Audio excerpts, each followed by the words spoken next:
દેશ એક પરિવાર એ પણ ઉદ્ઘોષ આપણે કરીએ, કારણ કે આપણો એક પરિવાર છે તો જ આનંદ આવે છે, એકબીજાનો મહિમા આપણને સમજાય છે, એક આવી ઉત્સાહ અને ઉમંગથી સેવા કરવાનું પણ મન થાય છે. એ ટ્રેનિંગ ના હોય, આપણે ઘરમાં જરૂર વગર ના ઝઘડવાનું, એક વાતના જરા મતભેદ થયો ઝઘડવાનું. અરે ઝઘડીને પણ શું છે, લાભ શું છે, ફાયદો શું છે? પણ એનો સંયમ રહેવો કે ભાઈ આપણે મહારાજને સંભાળવાના, પ્રાર્થના કરવાની, બધું કામ મૂકી જાય, થોડું સહન કરવાનું, થોડું લેટ ગો કરવાનું, એકબીજાના વિચારોની આપલે કરો, એકબીજાને સમજવા પ્રયત્ન કરો. એ કરવાનું નહીં પણ ઝઘડવાનું સીધી વાત થઈ જાય. એટલે એ બધું ઘરમાં ક્લેશનું જ વાતાવરણ થાય. ઘણા ઘરોમાં ક્લેશ હશે અને ઘણા અનુભવ પણ હશે, એ તમે જાણતા હશે. એને મટાડવા માટે એ જ છે કે તમે ભગવાનની સ્મૃતિ કરો, ભજન કરો, સાથે બેસો, એકબીજાને સમજવા.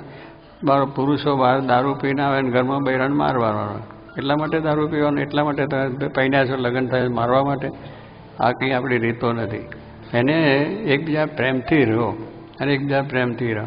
કેટલીક વખત બૈરાઓને પણ એવી હોય છે કે પતિ સાથેનો ઝઘડો ચાલુ જ હોય, ઘરમાં છોકરાની વહુ આવી તો એની સાથે ઝઘડો ચાલુ જ હોય.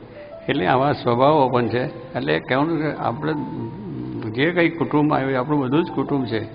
કે બહારથી છોકરી આવી તો આપણી દીકરી છે, બહારથી છોકરો છે એ પણ આપણો છે, એના સાસુ, એમના પતિ, એના જે કુટુંબી છે, બે જેના વાલીઓ છે એ પણ આપણો જ છે. તો કે તારા મા બાપ મારે ઘરે નહીં, છોકરો કે આપણો સત્સંગ, સત્સંગના ઘરમાં તો આ હોવું જ ના જોઈએ. કોઈ ક્લેશ ન હોવો જોઈએ. બધા પ્રેમથી રહે, પ્રેમથી વાતો કરે, પ્રેમથી ભજન કરે, પ્રેમથી નોકરી કરે, પ્રેમથી જ બધું થવું જોઈએ. તો કંઈ આપણે સત્સંગને સમજ્યા કહેવાય. પણ સત્સંગને સમજ્યા ના હોય તો ઘરમાં સત્સંગ હોય તો એકબીજાને ખેંચાતા ન થાય અને એકબીજાની કોઈ મનાય નહીં, એટલે ક્લેશનું વાતાવરણ ન થાય. એને માટે આપણે આ સત્સંગની વાતો સાંભળીને આપણા જીવમાં ઉતારવાની છે. આપણે એના અનુકરણ એનું જ કરવાનું છે. તો આપણું અનુકરણ છોકરાઓ કરશે. ક્ષમતા એ ઉત્તમ વસ્તુ છે. તો એ જ છે. હવે આપણે મૂળ શું કે આપણા મા બાપો છે, એના જે પેરેન્ટ્સ છે બાળકોના, એને ખૂબ જાગૃતિ રાખવાની જરૂર છે. બાળકોની અંદર જાગૃતિ લાવવા માટે મા બાપને પણ ખૂબ જાનપણું રાખવું પડે. મા બાપ છે ભલે ધંધો કરો, નોકરો કરો, બીજા ઉદ્યમ બધું જ કરો, જરૂર છે એ બધું કરવું. સમાજનું કામ પણ કરવું પડે, રાષ્ટ્રનું કામ પણ કરવું પડે. પણ સાથે સાથે જે આપણી સાચી મૂડી છે, સંપત્તિ, આપણે બાળકો એક સંપત્તિ કહેવાય આપણી. પેલી સંપત્તિ જેમાં સાચવીએ, એને વધારીએ છીએ, એવી રીતે આ પણ એક સંપત્તિ છે બાળકો પણ. એને જો આવા સંસ્કાર આપીએ તો એનાથી આપણા જીવનમાં શાંતિ રહે. રામાયણની વાત કરે, બીજી વાત કરે, સ્વામિનારાયણ ભગવાનની છે, સંતોની વાતો કરે, એટલે એ છોકરાને પહેલેથી એનું એ થઈ જાય. તો કહેવાનું શું કે એક ઘર સભા પણ એક જાતનું આત્મીયતા વધારવા માટે હતું કે ભાઈ ઘર સભા શું કરવી. આપણે તો મંદિરમાં જઈએ તો સત્સંગ થાય, સાધુ સંતો વાતો કરે, આપણે ઘરમાં શું વાતો? પણ ઘરમાં પણ છે તમે જે સમજ્યા, તમને જે જ્ઞાન છે એ તમે બાળકોને પણ કરો અને વાલથી, પ્રેમથી. પછી એ તો કેટલા તો ઉઠીને ચાલ્યા જાય તો પણ પાછા બોલાવી અને ફરી બેસાડે. એટલે મૂળ વસ્તુ શું છે કે પ્રેમ એ બહુ અગત્યની વસ્તુ. ઊંચી કહે ને કે સબસે ઊંચી પ્રેમ સગાઈ, સબસે ઊંચી જેને વાત કહીએ છીએ, ઊંચામાં ઊંચો જો કોઈ હોય તો પ્રેમ. પ્રેમથી માણસનું ગમે તેવો હોય તો પરિવર્તન થઈ જાય. તમે એના પર પ્રેમ જ કરો, બોલાવો, ચલાવો, હાલ કરો, એની ઈચ્છા પ્રમાણે થોડું તમે કરતા શીખો. બાળક તો રમતો હોય પણ પછી બોલાવો. કોઈ ગમે તેવો માણસ હોય પણ એને તમે બોલાવો, હાલ કરો તો એનું પરિવર્તન થાય. એ ઘરની શોભા છે. બહુ સારી રીતનું ડેકોરેશન કર્યું એ શોભા નથી, આમાં ફર્નિચર કર્યું એ શોભા નથી. તમારામાં ધર્મ ભાવના કેટલી છે, તમારા ઘરમાં એકબીજા પ્રત્યેનો પ્રેમ કેટલો છે, એકબીજાના પ્રત્યેની તમારી ભાવના કેટલી સારી છે, એ ઘરની શોભા છે. ઘરની શોભા એમ નથી બહુ સારી રીતના બધું ડેકોરેશન કર્યું, પછી પેલા શું કહે એક્ટરોની ફોટા હોય, બીજાની ફોટા હોય, કેટલા બધા ડાઘુ જેવા હોય એના ફોટા હોય. આવી બધી કેટલી વિચિત્રતા આપણા ઘરની અંદર હોય જ નહીં. ફોટા સારા રાખો. ભગવાનને મોટા મહાત્મા કોઈ સારા જગતમાં માણસો થયા છે, એના કરતાં ભગવાનના સંતો થઈ ગયા છે, ઘણા મોટા સંતો થયા છે, ઘણા મોટા આચાર્યો થયા છે. જેને માનતા હોય એના ફોટા રાખવા. એ આપણે એમાંથી પણ પ્રેરણા મળે. કોઈ એની અંદર રાખો તો પછી એમાં શું થાય? એટલે ઘર એટલું સ્વચ્છ રહેવું જોઈએ, પવિત્ર, કે જેની અંદર બેસના શાંતિ થઈ જાય. એ લોકો આવે છે ઘણા આપણા મંદિર આખા દિવસની અંદર બાળકો સાથે અમુક ટાઈમ આપણે અવશ્ય કાઢવાનો હોય. તમારો નોકરી ધંધો હોય છે એનો વાંધો નથી, પણ એમાંથી પણ ટાઈમ કાઢી છે. એમાંથી આપણે કદાચ ફરવા જઈએ છીએ કલાક તો પણ એનો ટાઈમ મળતો હોય. બીજી રીતે કોઈ બીજી વાતોની અંદર પણ આપણો સમય જાય છે. સમય ના મળે એવું નથી, પણ આપણા જીવનમાં એ વસ્તુ છે નહીં કે મારે મારા કુટુંબ સાથે બેસવું જોઈએ. એટલે કુટુંબની ભાવના વધે, કુટુંબની અંદરની આત્મીયતા વધે, એ અગત્યની વસ્તુ છે. આજે આપણા ઘરમાં જે કુસુમ પેસી જાય એનું કારણ શું છે કે આત્મીયતા નથી. એટલે હું પોતપોતાના સ્વતંત્ર, પેલોને જ્યાં જવું હોય તો જાય, બૈરાને ગમે ત્યાં જવું જાય, પુરુષને ગમે ત્યાં જવું જાય, ભાઈને ગમે ત્યાં જવું, એવું બધું છે. પણ તમે જોજો ઘણા આપણા કુટુંબોની અંદર એવી રીતના 50 માણસ ભેગા રહેતા હોય, પણ એકદમ એના નિયમ ધર્મ આચરણ સંયમ એકતા એકબીજાના પ્રત્યેનો પ્રેમ એ આપણે જોવા મળે. પછી પહેલેથી ટ્રેનિંગ જ એવી આખા કુટુંબની અંદર, તો એ કુટુંબ સંપન્ન સુખી સંપન્ન હોય, શાંતિવાળું હોય અને બધું હોય છે.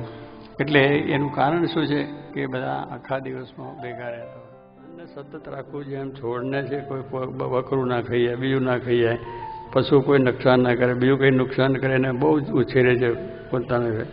એવી રીતે બાળક છે એને પણ ઉછેરવામાં આપણે બહુ ધ્યાન રાખવું જ પડે કે એના જીવનમાં બીજું પેસી ના જાય, બીજા કોઈ સંસ્કાર ના આવી જાય, એનામાં ખરાબ ટેવ ના આવી જાય, એ કોઈ ખોટે રસ્તે દારૂ કે સિગરેટને બે રસ્તે ના ચડી જાય, એનું સતત આપણે ધ્યાન રાખવું. પણ તે આપણામાં હોય તો એમાં કે કૂવામાં હોય તો અવેડામાં આવે, કૂવામાં પાણી હોય તો અવેડામાં. પણ આપણા જો સંસ્કાર ના બાળની જોડે બેસીએ નહીં, ઉઠીએ નહીં, વાત કરીએ નહીં, અગર તો આવું બધું થઈ જાય અને બધું પછી જ્યારે બધું આડે રસ્તે ચાલ્યો ગયો હોય પછી બાળકને કંઈક આમ થઈ ગયું, તું આમ થઈ ગયો, તું આમ થઈ ગયો. પણ એમ કરવાનું મૂળ ભૂલ તો આપણી છે કે એને જે સાચું જે કરવું જે થયું નથી.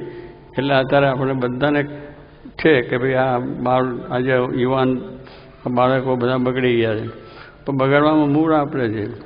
આપણું મૂળ આપણે પોતે જો એ પ્રમાણે રહીશું તો એને એનું પ્રેરણા મળશે. એટલે એ વસ્તુનો ત્યાગ કરીને આપણે જે ભગવાનની વાત હોય, દેવો થાય, આરતી થાય, ધૂન થાય, પ્રાર્થના થાય, એમ કરવાનું. ભલે છોકરાને કંટાળો આવશે, તમને કંટાળો આવશે, પણ કંટાળાથી નથી થતું. આ તો કંઈ નહીં થવું હોય તો થશે ને જેમ, તો પછી એ બધી રખડી જાય છે. એમ છોકરાઓ સાથેનો પ્રેમ એ બહુ અગત્યની વસ્તુ છે. અને પ્રેમથી જ ભગવાન પણ વશ પ્રેમથી થાય છે. પ્રેમને વશ પાતળીઓ, ભગવાન જે છે પાતળિયા એટલે ભગવાન છે, એ પ્રેમને વશ છે. ગોપીઓ એ ભરવાડ હતી, પણ છતાં ભગવાનનો એવો પ્રેમ મળ્યો, ભરવાડને એવો પ્રેમ મળ્યો તો એ બધા ભક્તો કહેવાઈ ગયા અને ભગવાનને શરણે આવી ગયા. માટે આપણે આજે બાળકોની અંદર જે સંસ્કારને આ બધી વસ્તુ છે, એ જોગીમાનો સંકલ્પ છે, એ ચાલે છે ગામો ગામ.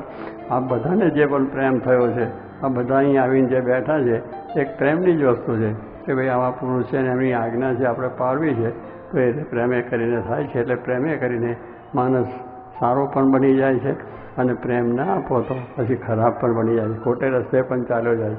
પણ એને જો પાછો વારો હોય તો ગમે એવો લૂંટારો હોય તો પ્રેમ કરવાથી થશે.